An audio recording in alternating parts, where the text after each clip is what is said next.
Being an entrepreneur can be lonely, overwhelming, and mentally exhausting. I know this because I've lived it for years. I bottled everything up, thinking I had to push through on my own. But when I finally spoke to a counsellor, I realised I'd been carrying trauma that I had never processed. PTSD. Something that I'd always associated with soldiers and extreme events. But trauma comes in many forms, and as a business owner, we often ignore our own struggles until it's too late. Today, I want to share my story and 5 ways I've learned to protect my mental health as an entrepreneur, especially in the architecture industry where pressure is constant. This video might help just one person out there who's going through a similar thing to myself. So let's get into it. So this is my story. I had a great childhood with my mum, dad, brother, and my nan. Life was good, but everything changed when I was 17. My brother was born with spina bifida, a condition that confined him to a wheelchair. But for me, that was just normal. He was my big brother, and that was just our life. Then in 1995, everything turned upside down. He was rushed into intensive care, breathing difficulties, and just 5 days later, he passed away at just only 25. I was devastated. 18 months later, I was starting university. My mum was diagnosed with bowel cancer. In my head, I just thought, it'll be fine. They'll operate, they'll sort it out, she'll get through it. But a year later, she lost her battle with cancer and passed away. Then just a year after that, my nan also passed away from cancer. I was close to my nan. She was a huge part of my life growing up. Losing 3 of the most important people in my world in such a short time left me feeling lost and completely alone. At first, it was sadness and despair. I didn't know what to do with myself. But over time, these emotions turned into frustration and eventually turned into anger.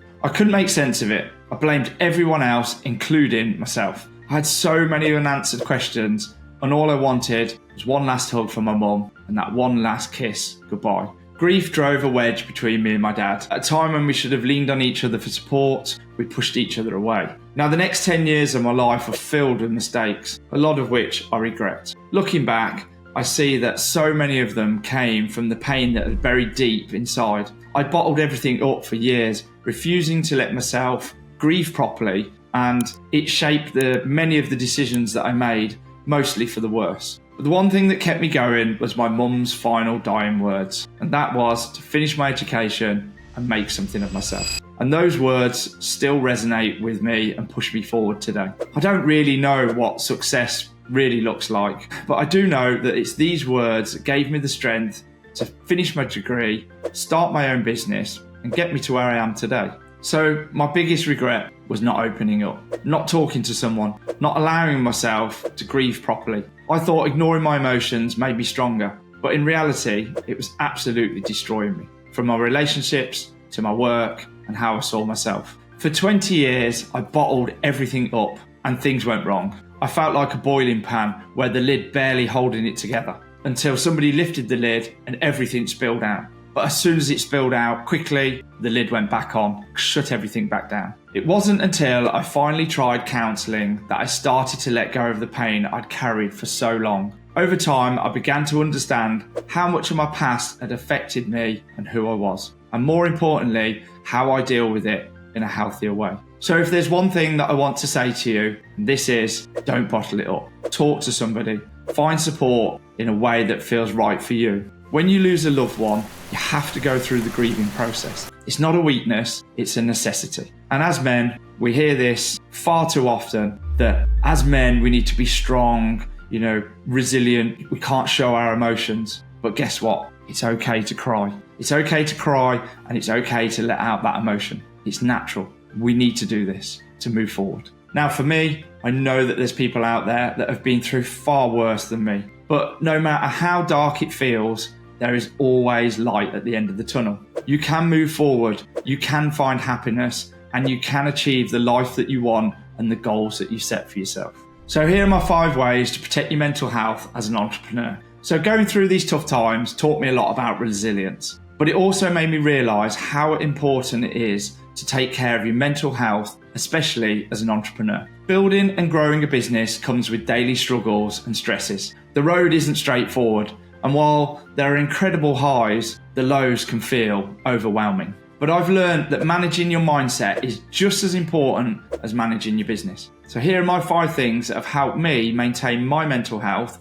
while running my architecture business, and I hope they can help you too. So number one is exercise and physical fitness. Now, I know that you've heard this a million times before. The mind and body are connected. So for me, running gives me mental clarity. So I go out every week running, and this gives me time to think without any distractions. No emails, no phone calls, just me, my breath, and the road ahead. It's an escape and a moment to reset. And it's a way for me to be able to build resilience. So I can clear my mind, I can go out for a run, and it helps to just reset things. So once a week, I go boxing. It allows me to release stress, lets out controlled aggression, and I feel stronger mentally and physically. That burst of energy, the focus on movement, it's therapeutic. So the focus is on movement. It's therapeutic. Movement is therapy. Find something that works for you, whether that's running, whether it's lifting weights, whether it's yoga, whatever helps you clear your mind and be able to reset. Now, studies have shown that regular exercise reduces cortisol, the stress hormone, and boosts serotonin, which is the happier hormone, which improves your mood. So if you're feeling overwhelmed, get moving, get exercising. It's one of the best natural stress relievers out there. So number two is talking and seeking help.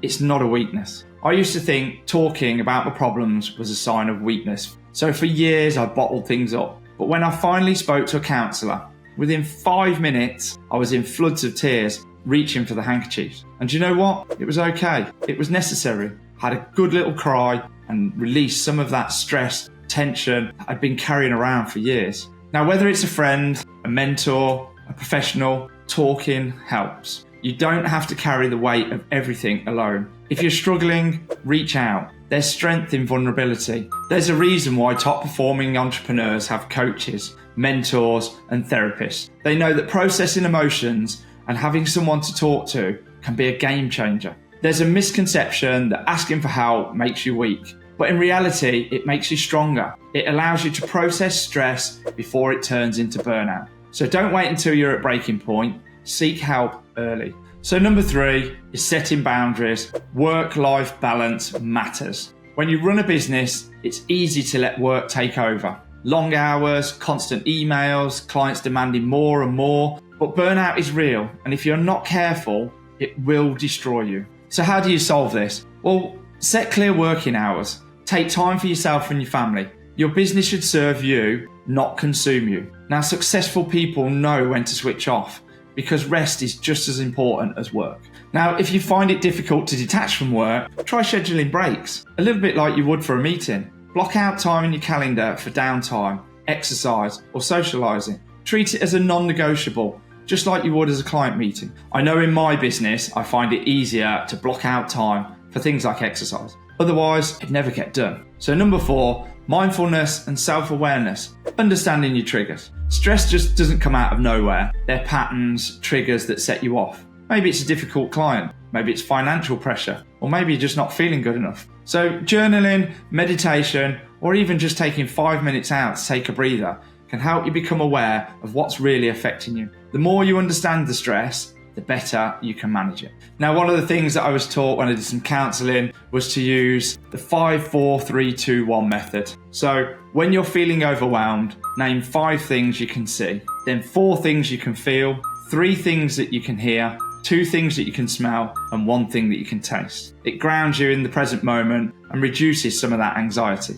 So it's worth giving it a try. So number 5 is remembering your why, finding your purpose. So when things get tough, remind yourself why you started. I built a successful architecture business, but there were times when I wanted to walk away. The pressure, the doubt, it was overwhelming. But I remind myself why I do this. And it's to help people create their dream homes, to make a difference, and to try and build something bigger than myself. So what's your why? And how does this anchor you? Just understand that, hold on to it. So if you're feeling lost or disconnected, revisit your mission, write it down, talk to somebody who supports you. Purpose fuels persistence, and persistence leads to success. So being an entrepreneur isn't just about success, it's about survival. Your mental health is just as important as your business. If you're struggling, just understand and know that you're not alone. There is help, there is a way forward, and you deserve to be happy. And just remember, don't bottle things up. So if this video helped you, drop a comment below and let's start a conversation. Don't forget to like, subscribe, and hit the notification bell for more content on architecture, business, and mental well-being. See you in the next one.